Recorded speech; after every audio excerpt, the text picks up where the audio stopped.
Hey everyone, my name is Shauna and welcome to the 11th figure review on my channel. Today we'll be looking at the 1/7 scale Holo figure by QuesQ. If that group sounds familiar, they also did the MASH or Tenax version for one of my previous reviews. And man, they did so much better on Holo than MASH. Holo is from the exceptionally well-known anime series Spice and Wolf, which is based off an incredible and long light novel series by Usuna Hasakura.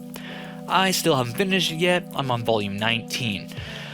And she has won many Best Anime Girl popularity votes since. I'm not even kidding. While this series has fallen off the radar in more recent years, it may not be as well known for someone new to anime. They are releasing a new series, but who knows when. I'm not on the hype train myself because after reading the light novels, even the anime released like 10 years ago or so paled in comparison. But that doesn't mean I'm not hopeful and excited to see it. But enough of that. I purchased Holo here from AmiAmi for a total of $160 including shipping.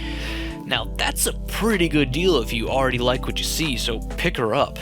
I'm sure just from the simple rotating view, you can see she's a beautiful figure.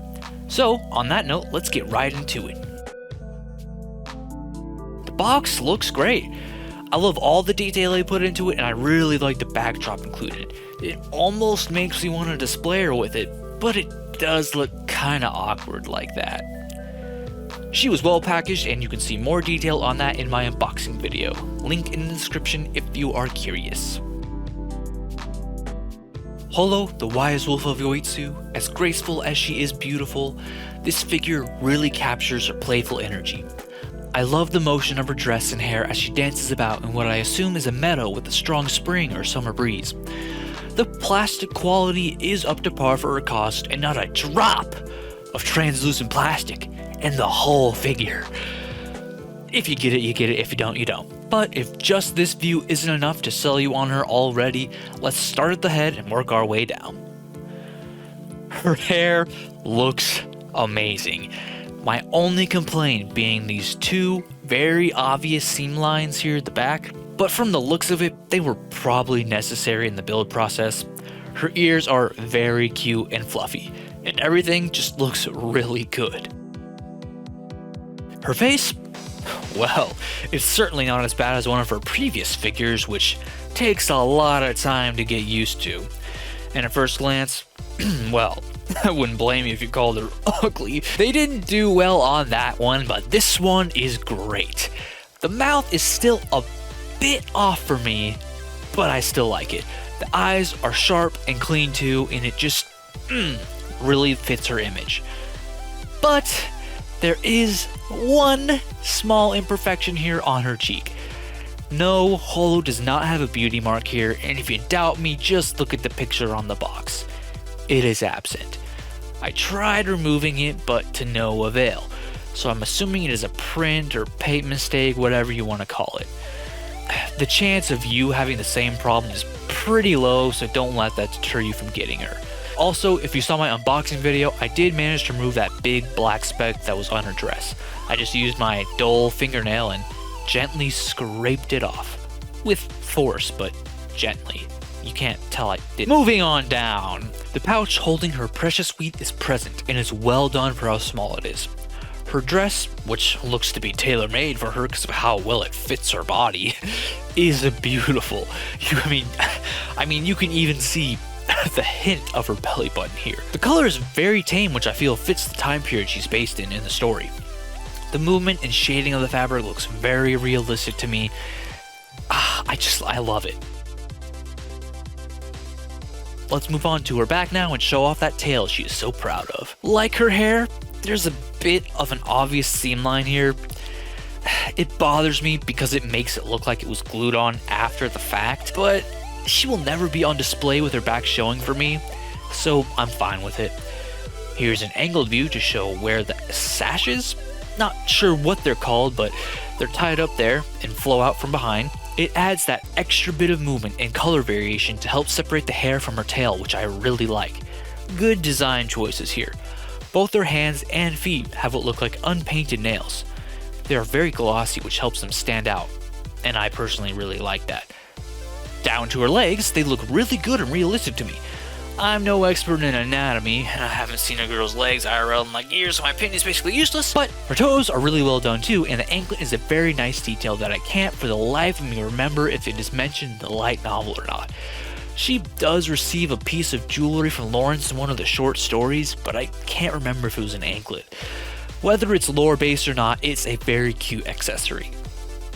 Here's the lowest angle for those of you who care. No, she's not naked down there, which, by the way, no, I will not be reviewing her naked figures.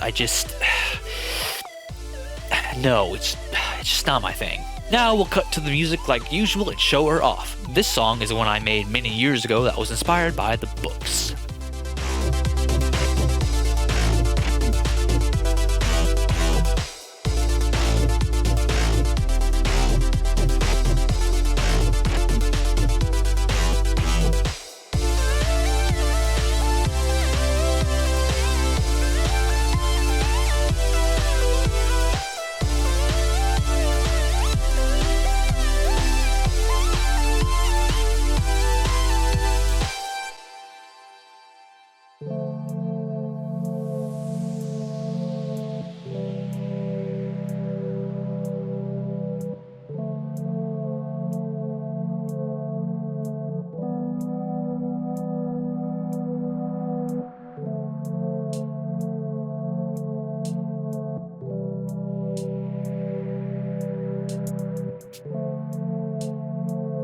The base is amazing, but confusing. You have this brown plastic that looks almost like wood, then this really nice metal with flowers, but it's uneven and looks a bit weird. I would have appreciated a very symmetrical grass circle with maybe even a hint of wood or stone encircling it like a display or diorama, but that might be asking a bit much. The asymmetry triggers my OCD, so it probably bothers me more than some, but I still really like it. Size comparisons. 1/4 scale Harari Bunny version by Freeing, 1/7 scale Uruka Takemoto by Fat, and my other 1/7 scale Holo figure, who's in storage right now. 1/10 scale Sento from the Beach Queens line by Wave, my previous review, the Papa Parade Dark Magician Girl, and the Holo Nendoroid. This is the best Holo figure we've gotten in what feels like forever. She has a lot of other pre-orders up though, so you can pick the one you like the best. I personally will not be getting these alternate outfit versions. They just don't look or feel like Holo to me. But I have already pre-ordered this one, so look forward to that review in September of 2023. Okay. On a more serious note, this figure is legitimately an A+ figure. Not an S rank, but it's not trying to be a premium S rank figure. Just look at that price. If you pay for a slower shipping method and can wait a month or two, you'll pay a lot less than I did. She's beautiful and looks great up on a shelf, and I'm happy to finally own a very good looking Holo figure. Otherwise, my next review will be the double 1/7 scale Momo and Shamiko swimsuit figures by Kotobukiya. They're sold separately from the Demon Girl next door. So subscribe if you want to see that. Good luck on your figure collecting adventures, and I thank you for watching. I'll see you in the next one. Farewell, my friends. Man, that one felt rough.